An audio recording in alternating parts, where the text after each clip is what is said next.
Overlanding, local landing, four-wheeling, touring, whatever you call it, I love it. And I'm fortunate to live in Utah, where all of it is some of the best in the world, with views and adventure down nearly every dirt road. But for me, the real challenge begins when my tires touch the sand. Sand driving, which is the skill I lack the most, is about to test all of us with a 300-foot hill climb between here and our next campsite. If we get stuck, it'll mean hours of sand winching in the heat of the day, and if we fail and have to turn back, it's the one setback that could force Rob from Revere Overland, David from Off the Grind, and Jevin Dovey to bail on the trip altogether and drive their separate ways home, leaving me to scramble to find a camp spot alone tonight. Welcome to episode 8 of Local Lander, my mostly weekly adventure series exploring back roads and desolate places within 12 hours of my front door in Salt Lake City. Local Lander is brought to you with support from Epic Adventure Outfitters, Falcon Tire, Peak Design, Sherpa Equipment Co., and Onyx Off-Road.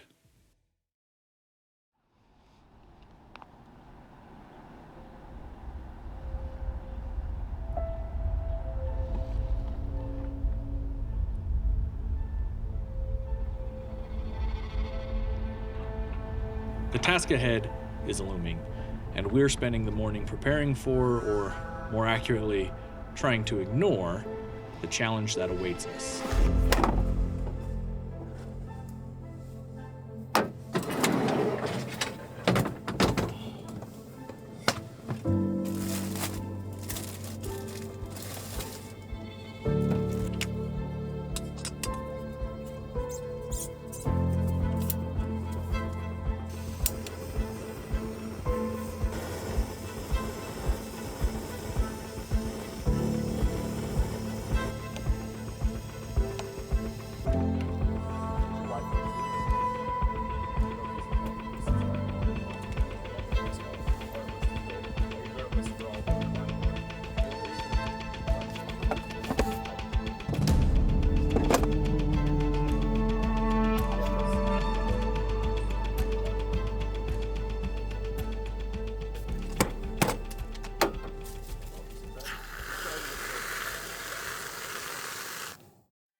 I was trying to find my smaller one when I left the house.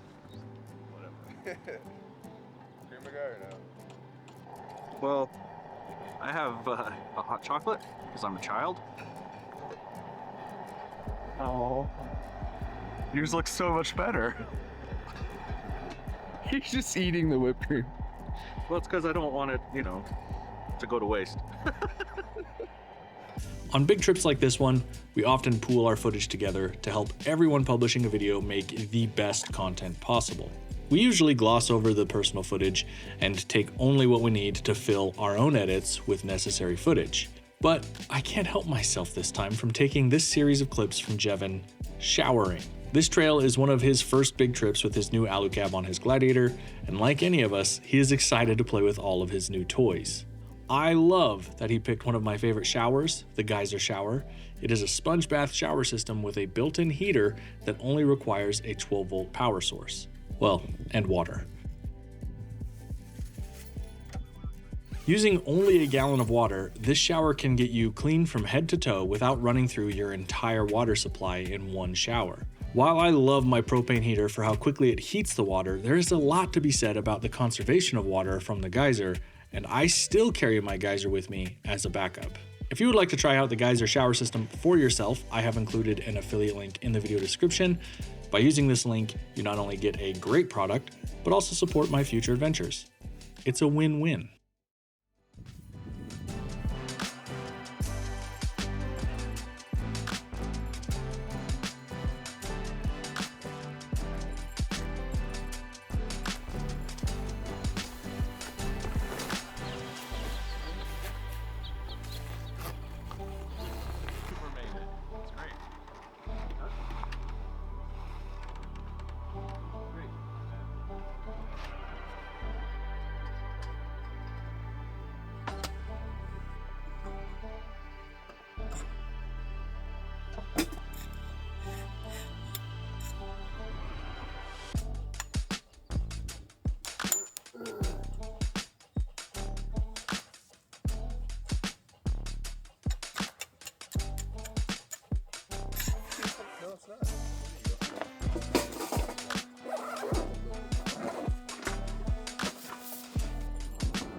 feeling showered.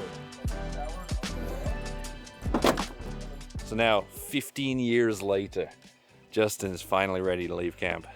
I had some issues this morning. I woke up late and then it's all right. 15 years later is still less than what I waited yesterday. For us, that's fair. We did keep him waiting a very long time. Twice. Twice.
Leaving camp this morning, we're heading for a, what I would say is a decent hill climb.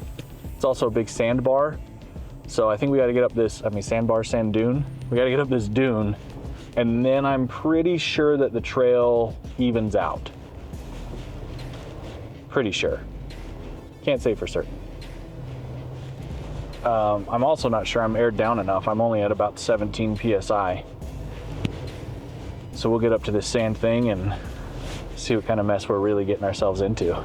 Pretty cool. So this is actually a spot we've camped at once before. I think we were a little further down because this is all just sagebrush here. I'm gonna have to tighten some things up in the back here in a minute. Oh, well that sucks. Oh, Jevin just crashed his drone. Drone down. Can you pop out and see if, I think I hit your traction boards. I hope you were rolling for that. Oh yeah.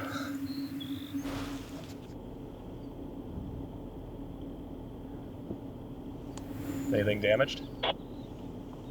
Okay, first crash. A little piece of plastic came off. Right there, the arm underneath. Yeah, right here.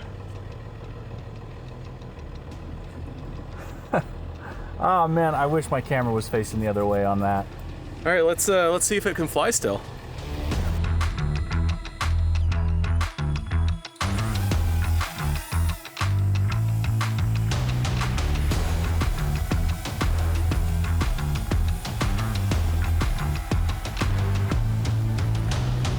I'll try something. Well, we were moving until Jevin had dirt on the lens of the FPV that he just crashed.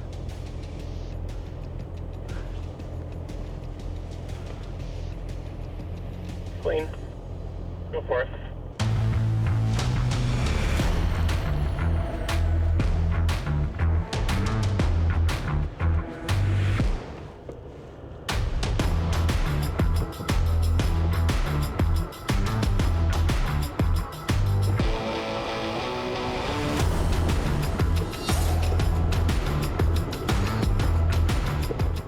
I'm really hoping that it's just a, I won't say an easy, but like, that it's not a complicated climb up whatever sand dune we've got to climb.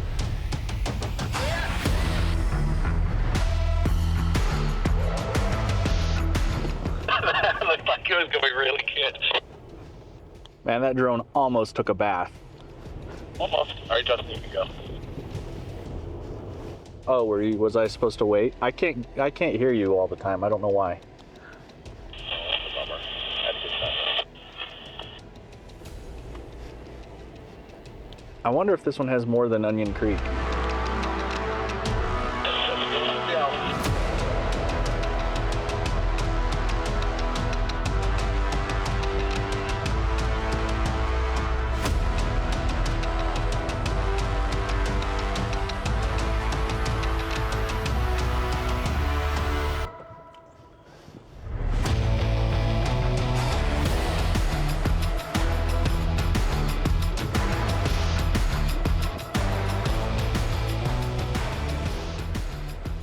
With all of us regrouping at the foot of a small hill, everyone needs to take a minute and air down. But I'll let Rob tell us more. We haven't quite reached the hill climb. Instead, we're at like a little obstacle that comes before it, that steep, soft sand.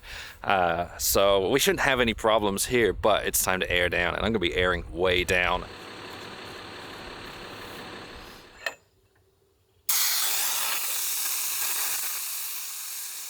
While everyone is airing down, I want to show off how I get my shots through the windshield. I'm using an Osmo Pocket and a Seasucker suction cup. As a control shot from my main camera, you can see that everything reflects off the windshields, branches, clouds, sun, everything, making seeing me inside impossible. However, with a polarizer on the Osmo, I can erase the reflections and see straight into the cab for my desired shot.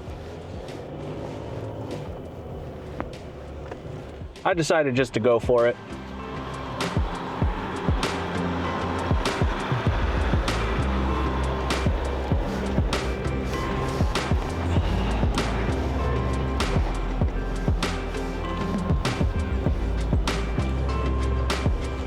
How was it? Like leaning towards the top.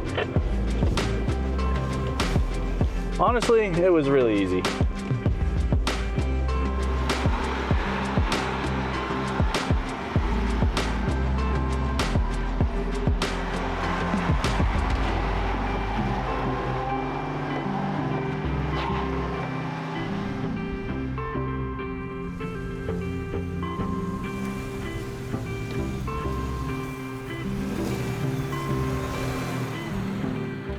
That was easy.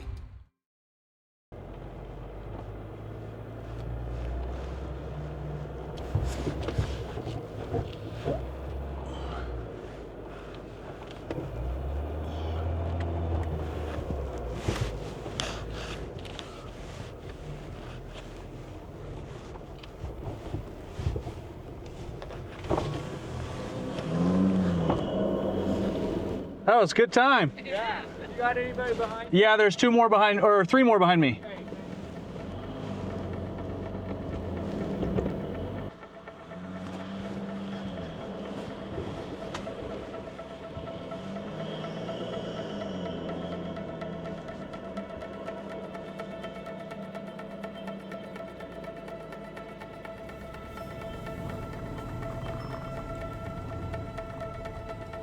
I don't know, is this it? Yeah, I think that's the base of it. We should probably get out and walk it. Yeah, I'm gonna get up here. I don't know, I'm gonna just stop on this hill right here. This would be a pretty epic campsite. Yeah, it would. I'm gonna stop where I'm at too. Not blocking anything here.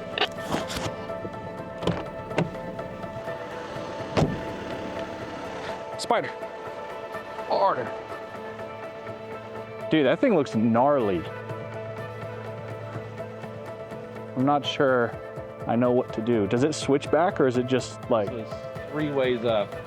Yeah, I think that might be the way to go. Good thing is the sand looks kind of damp. Yeah. Out of the top of that. Like getting to where they are, I can see that. It's the rest of it? It's the next part. So you hit this in 4 low.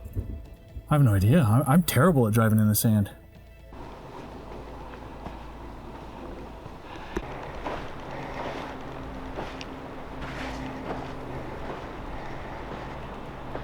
Hey guys, what do you think? Okay, go look up that corner. Definitely very steep. There's spots that are a little soft, but for the most part, I think we'll have enough traction.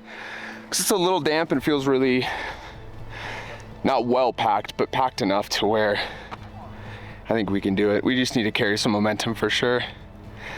This is like a second or third gear just pinned. I think we'll be fine. Justin, how do you feel about this? I feel like I'm already a terrible sand driver. If you ever see me on a beach, I don't make it very far. And this is like a beach with hill. I'm scared. I don't know what I'm doing. Very low confidence level. Like, minute.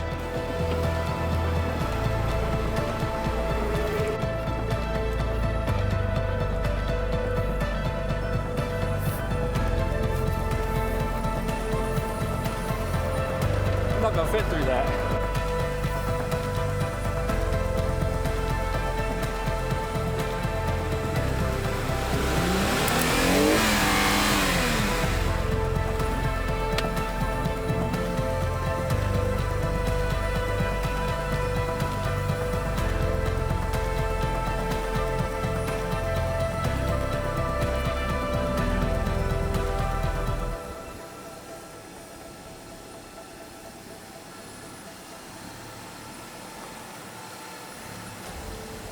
Our current problem is that we can't get the Jeeps to fit to the base of the sand trail.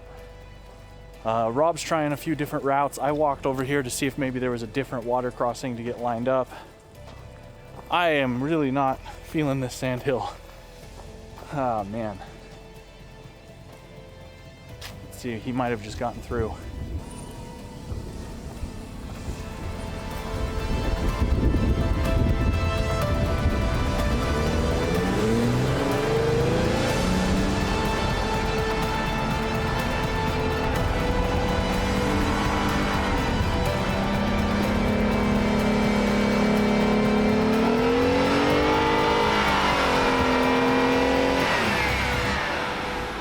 Bogged.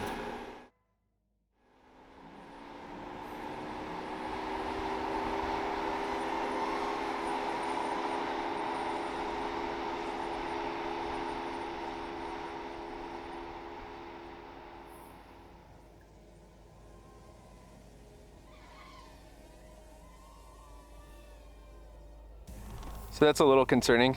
That was what we thought was the easy route. So he's backing up. I think he's gonna try a little bit more momentum, see if he can get past that. Because once we get here, it's just like, it's a pretty rocky, got an FPV flying around. It's pretty rocky over here, so I think we can climb up that no problem. But it's a matter of getting there, which we didn't think was gonna be a big deal, but. Well, first try. Lost it, I think, when I switched to 4th gear. So, I don't know if I should lock it in 2nd or 3rd. I have no answers. I'll try 2nd. Okay. Another go. Here, all right. Shift. There it goes.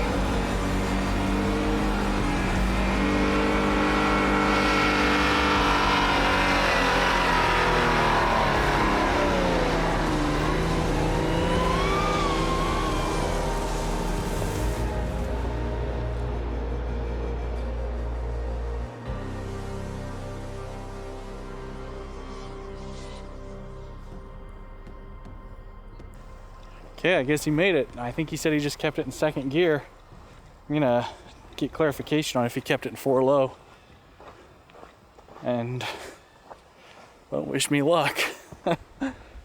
I can't get through these trees. This is the pinch point, so I gotta go back out, cross the river again. All right. Did you say something, Justin? I just said radio check. I got you. Got a bunch more Jeeps coming down. Okay, like I said, I'm just crossing the water. Gotcha. They may need to get across there. I don't think they'll fit through where we went. No, I think they did a good job. So I'm just across now.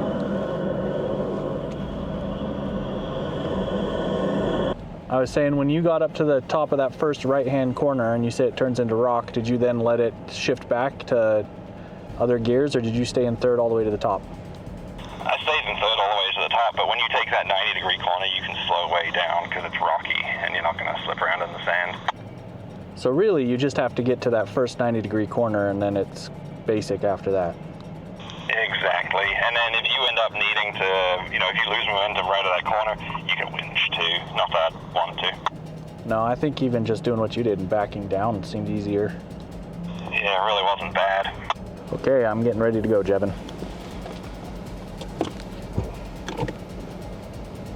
Okay, here I go, crossing the water.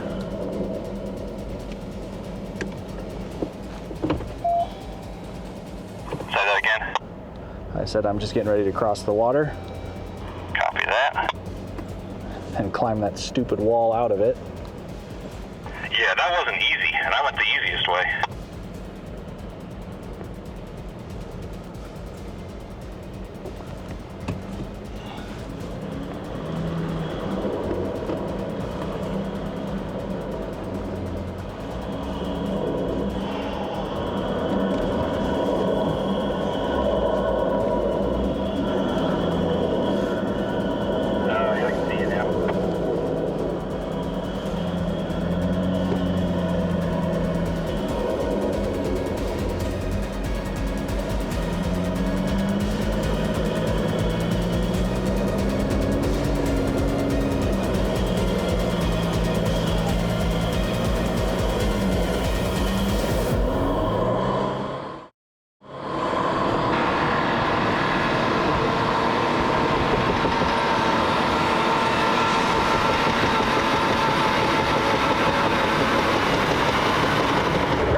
What?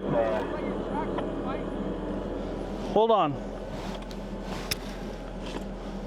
Everybody's talking to me at once. What was that? Did you have traction control on or anything? No, it's off. I wonder if your gearing's probably different from mine, so that may have made the difference there. Like it didn't look like you had as many, well, because your engine's completely different. You weren't revving as high. I don't know if you were going as fast. It's probably just, different engine. Yeah, I mean, my rev limiter is 4.5, so that's also different. Oh, yeah, so that's like 5,000 revs coming up there. Do you have rear locked? No, should I? I locked the rear on mine. I don't know if it makes any difference. It probably could. I wonder if I just keep it in automatic and go for it. Yeah, you can try it. Like it's easy enough to back down. Let me know when you're about to come up.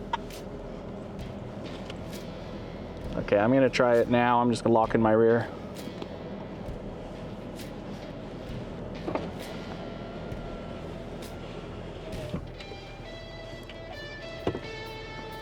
I think you'll hear me going when I go.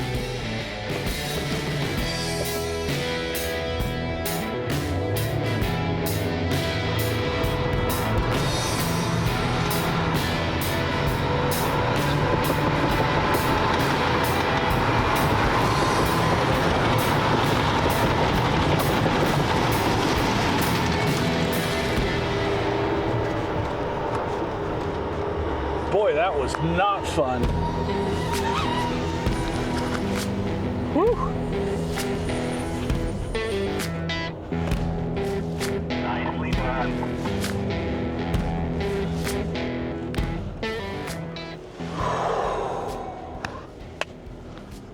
That was not as fun as it looked. With Rob and I at the top, Jevin and his Gladiator are next. His is easily the heaviest Jeep of the bunch, and with the 3.6 liter engine, it proves to be the trickiest of all the trucks to get out of the valley. Nobody wants their dirty laundry aired publicly online.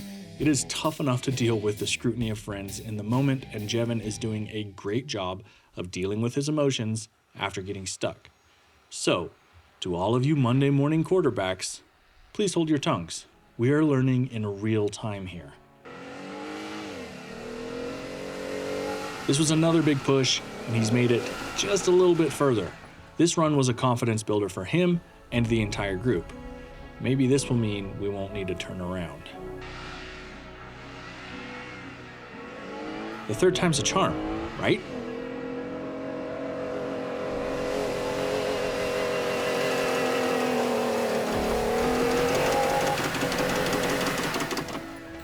Well, not in this case. Reality is setting in. Rob and I tip our hats to this hill in concession, and as Jevin backs down, Rob and I begin to discuss the best way for us to get down, and the weight of failure sinks in as we realize this is the end of our trip. This stupid sandhill won.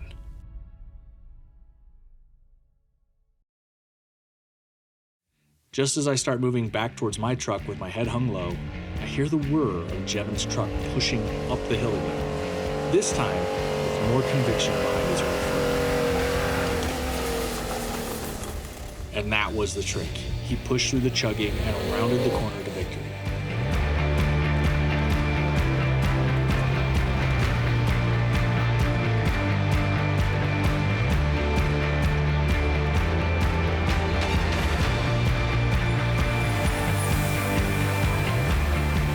David has been filming all of us and has seen the mistakes we have made close up and personal. Not only that, he is the only one who lives within 100 miles of beach driving and understands the sand better than all of us.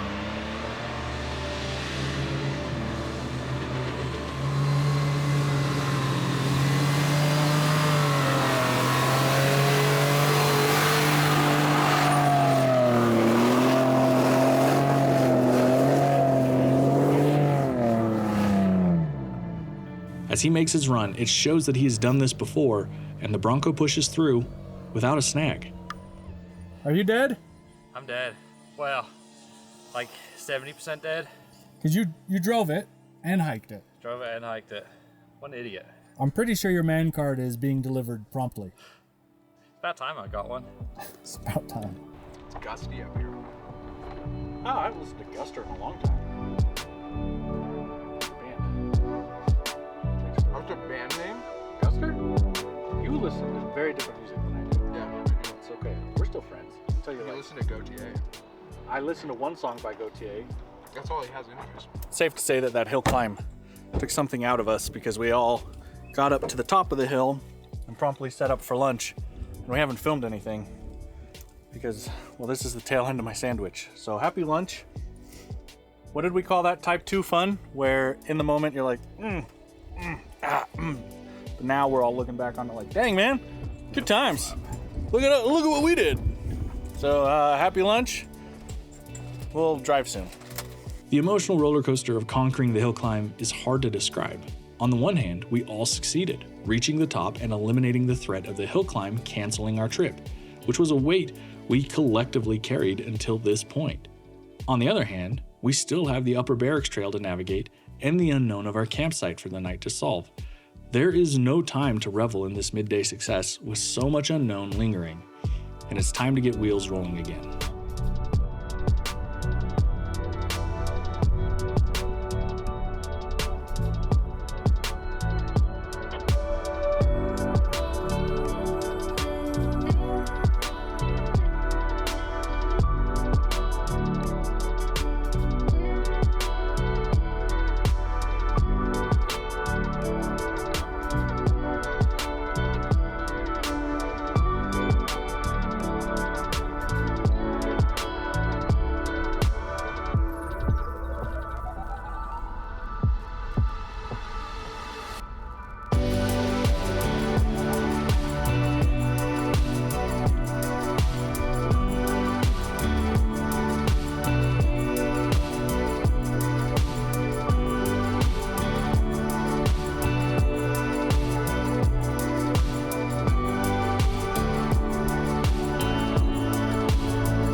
As we push towards the pavement, radio chatter has slowed, and it's obvious we are exhausted and unsure how the trail will play out or how the night will end. Little do we know, however, that our campsite will be one of the most scenic I have ever seen, with one of those sunsets you only get at a grocery store. However, as another obstacle presents itself, this may not be the path to that amazing camp spot. This might be a good shot going up this. If someone can film me. Yeah, I got you.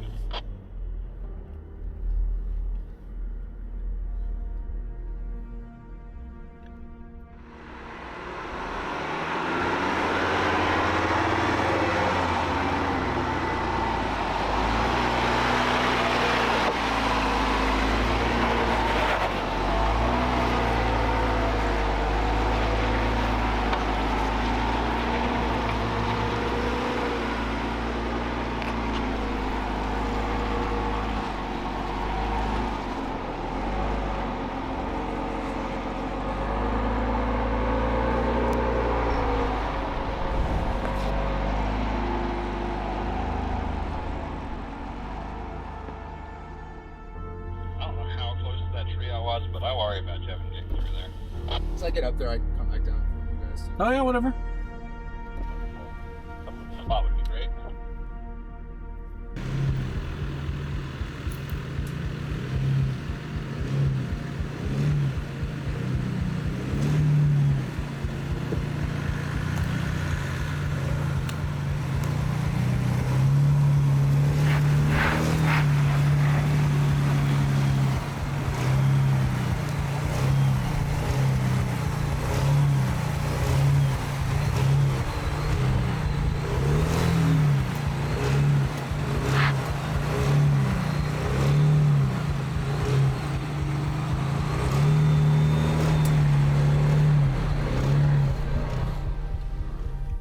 How close was he to this first tree? Not at all. Okay, second tree's super close. He looked fine on both. Huh? To me, his tent was fine on both, unless it was something else on his truck. That was close. Oh. I'm wondering when Jevin comes through if we want to stack some traction boards just to give him a little height. So I'm leaning over to those trees so much. But we'll let David spot Okay. and I'll film. That way you can keep an eye on. I mean, you're lower than him. Yeah. Jevin I'll worry about, especially with the shower heat. All right.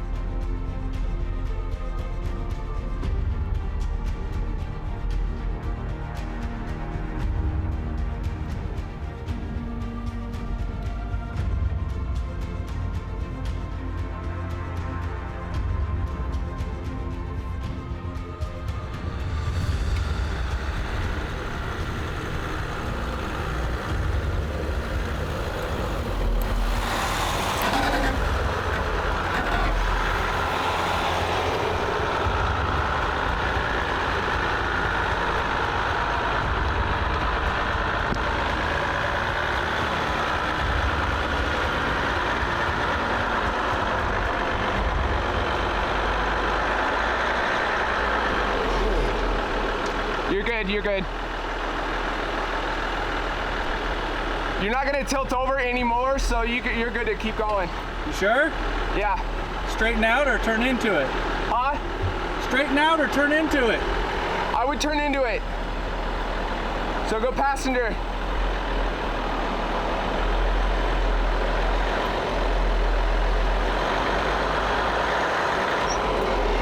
Dude, that's scary as hell.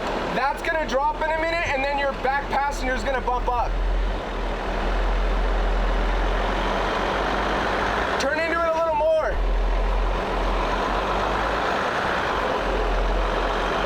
That's about to drop. There you go.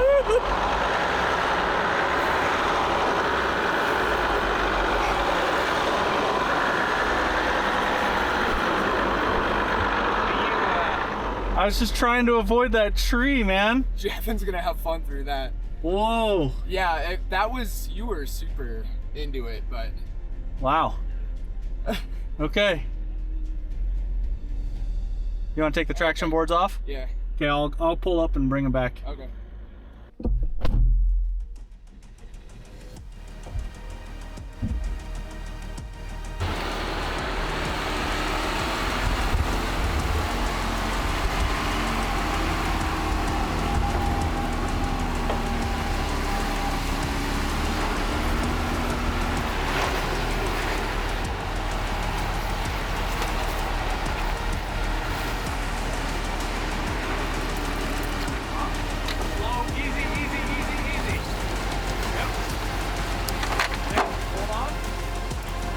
They look good.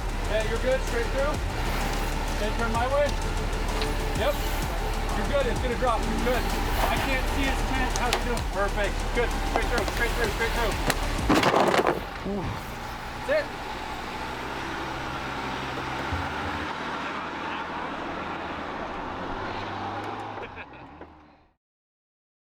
Well, that was really close. It's a good thing we put the traction boards down there. So it turns out traction board's not just for traction. Didn't seem close to me, but I wasn't looking. It's on video, you'll see. Okay. What's that you're using?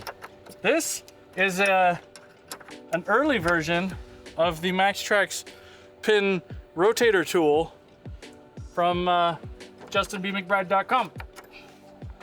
Oh, RevereOverland.com. I'm sorry, I don't have a website like that.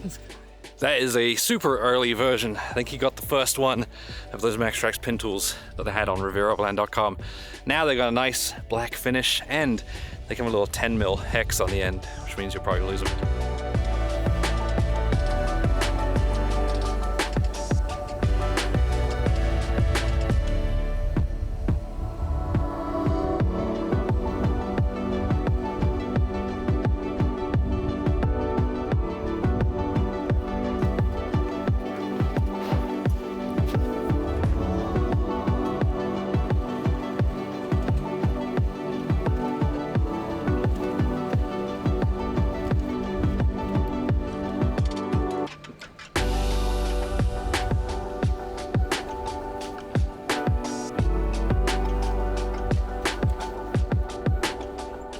The rest of the trail is straightforward, but it needs maintenance. High-speed traffic and nimble vehicles like side-by-sides have formed the soft sand into whoops, making any speed impossible in the Gladiator, which, as we know, is not so nimble of a vehicle.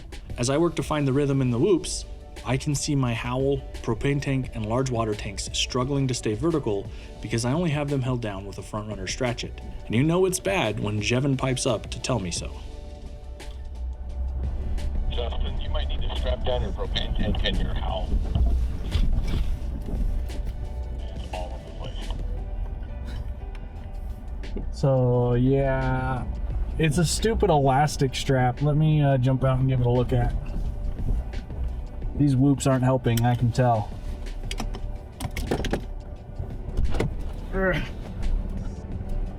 I know I'm watching it.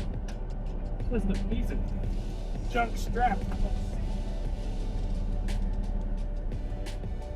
Exhaustion is setting in, lunch feels like ages ago, and even the slight setback of gear tumbling over in the truck bed is enough to beat my spirits down even further. The telltale sign of a worn-out team is silence. With the majority of the trail behind us, we anticipate liberation from the sandy whoops at any moment.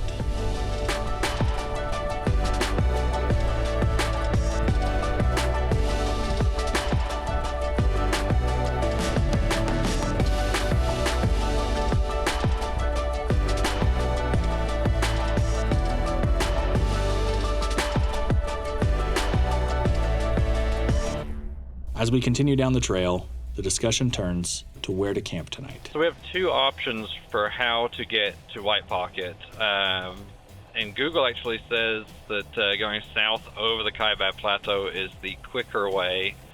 And the other option is to go north and drop in from Utah. Google says it's a little longer, but also like Google doesn't know those roads. I think coming in from the north is the prettier way, although I think I'd suggest that tonight we just get there and then film on the way out tomorrow. I think coming out tomorrow will probably come out to the north either way, or I will anyway, to get me up to Page. I'd like some input from you guys, see what you think, and we can always stop in Fredonia ahead and quickly discuss. I agree with just getting there tonight. I think that's a good call. So do we want to take the slightly less interesting route that Google says is faster and then come out the pretty way tomorrow? I'm down for quicker. That's what David said as well, and kind of concentrate on getting there tonight, and then we can film the prettier side tomorrow when we leave. Was I on the wrong channel, guys? What conversation have we missed? I want in. It's too late now. Now, obviously I didn't have much to say, but I'm excited to hear that the group landed on the quicker route to tonight's camp spot. That's just one of those trails that, by the end of it, you're kind of glad that you're at the end of it. Let's start dumping air into some tires, get on the black stuff, get some miles behind us. From here, there are dozens of trails we could take in the local area, and I gave the guys some options. I suggested there's a slot canyon just off to the north. There's some cool overlooks over Page. However, they want to go to White Pocket, which I've done a bunch of times, but I am totally okay with going back to because it's really cool, and because Jevin has the new DJI FPV drone, and I kind of want to fly it around there.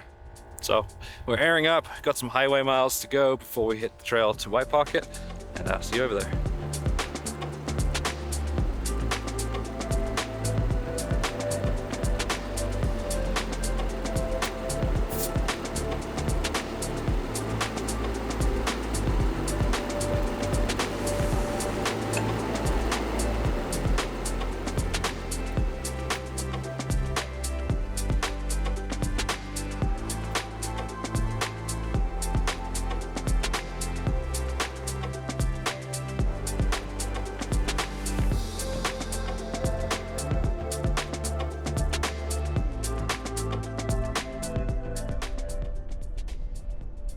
Driving montages are notorious for obnoxious music in videos like this one. I get it, not all of us have the same taste, and as a creator, picking music to fit a sequence of dash shots is one of the worst parts of my job. So instead, I have radio chatter for you to tune into. When this opens up, it is one of my favorite views ever. Not bad, not bad. It's decent. These washboards are miserable. Take me back to the whoops. Faster. I'm losing control as it is. I got crappy rock sport shocks on this thing. I much prefer the whoops, actually. Washboards are miserable at any speed. Whoops, you can make it all right. Thankfully, we're leaving this road soon. Just when it got good. Rob, are you trying to take us to the 2 million view spot? I sure am. That excites me. Although I'm more excited for when this road turns into a soft, sandy road rather than what it is now. The sweet relief of softer sand. I was in the desert with my Jeep, and while I was driving my Jeep, I went on this Jeep trail with some other Jeeps, and we saw some Jeeps, and I did some Jeep things. I was looking on Google Earth and I saw these weird marks in the desert. So I got in my Jeep and drove out to it. My buddy, who also has a Jeep, met me on the trail. So we took our Jeeps deep into Utah and off-roaded with our Jeeps to what's called Swing Arm City. This is one of the few open riding areas in the state, which means that you can drive all over this terrain and explore with your Jeep. So we Jeeped our Jeeps all over this Jeep paradise. I need to make another one of those. My truck is telling me that it's 59 out, but it feels much cooler than that. Yeah, I was noticing it's chilled out quite a bit. I think shorts weather is over. I feel like views are coming in to play. Are we getting close to camp? Oh yeah, we're getting close. In fact, that is White Pocket ahead of us.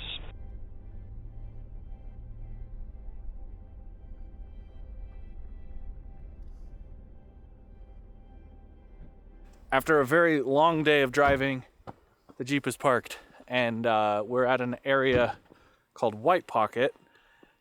And Rob's been here before. He's the White Pocket expert, and he's saying that if we drive out, we can kind of get over to like a easy hike-in area. So the conversation right now is, do we want to do a little bit more driving, potentially sacrifice our spot? It's a little unlikely since it's so late in the day. Or do we just kind of hike from our camp here and check it out? Again, I kind of defer to Rob on this, and it sounds like he wants to drive over. So maybe, are we driving over, Rob? Should we just do it? Just walk over? All right. We're going to walk over, and maybe we'll drive over in the morning. I won't wake up that early. Who are we kidding?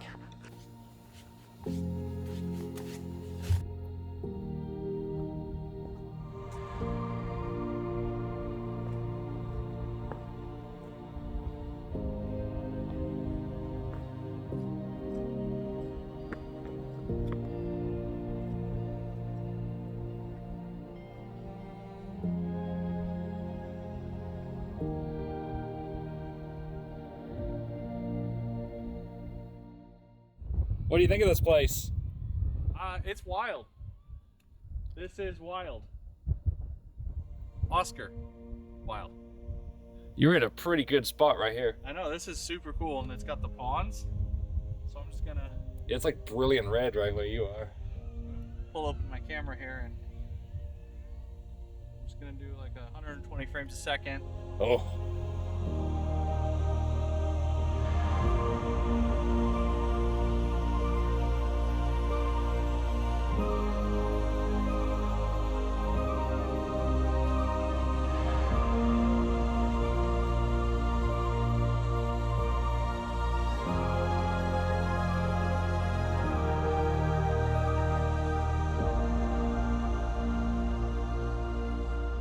The jury is in. White Pocket is epic. The man said it. This is awesome.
I'm so sorry I am ruining this shot right now. I'm just gonna go ahead and just cut myself out.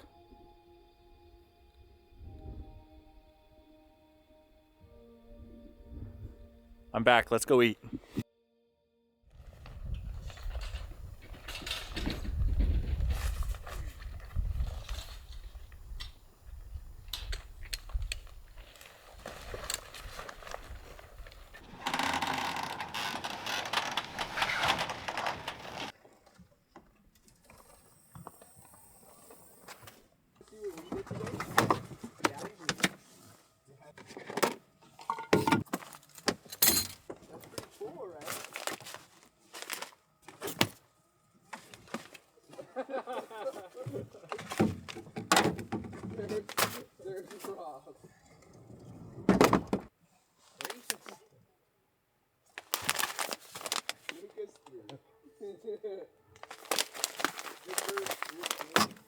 He's a new man.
Just set it where you want us to have a fire.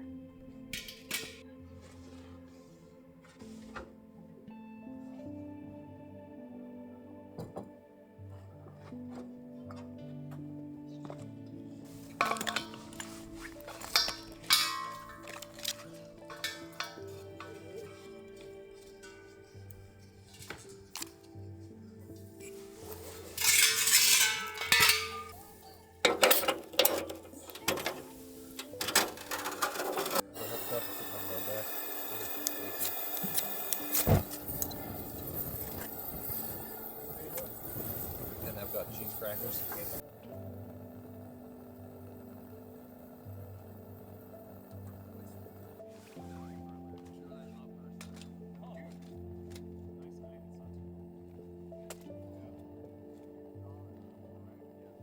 Gathering around the howl again, David and I just realized that before picking White Pocket, we had told our YouTube members to meet us at a camp spot that is now 5 hours away. Either we need to change plans with the entire group of channel members, who are all out of cell service, or get our butts in gear early in the morning to make it to them on time. But we'll save that for next week's video. For now, let's thank the channel members for supporting and enjoy the view of White Pocket at night.